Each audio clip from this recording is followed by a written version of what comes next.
去年底，台中的山区有民众通报讲，发现台湾乌熊踏着歪仔扫受伤，经过4个月治疗，甲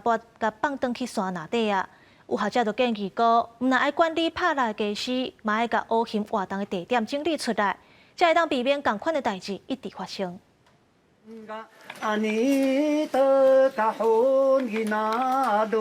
在项目部落基佬的吟唱和祈祷之下，大家以泰雅族的传统仪式，替特别来野放的这只乌熊来祈福。一拍开野放人啊，这只熊叫做是丽莎养的乌熊，一日就走甲真紧，登去山内。所以要等那个麻醉剂啊。去年12月，伫台中和平商务部落的山隙，有民众发现这只乌熊，无细日互锁口条内受困。救援团队是开10点外钟互伊脱困，经过4个月的照养和医疗了后，除了进前互锁口条的正前骹无法度留的，其他条件已经符合野放标准。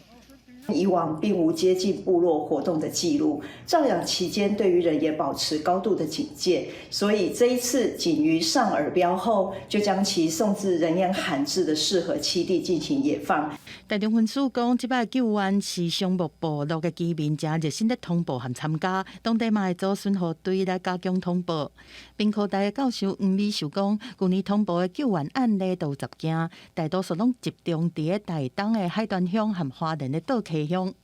如果只是都是通报，然后领奖金，误解依然存在，然后他的行为相关的行为也没有改善，政府接下来也就会疲于奔命救伤，可是民众的作为没有跟着提升，这是我觉得我会比较担心的。野生动物危害防治的管理，其实要适当的积极跟主动，避免误伤非目标的物种。美秀讲，通报救援的数量增加，无代表讲族群的数量提悬，但是反映出应该加强拍蜡行为的管理，蜡具的使用嘛应该加强监控，政府应该较紧来整理乌熊常常出现的热区，才会当避免这事件一直发生，浪费伤济社会成本。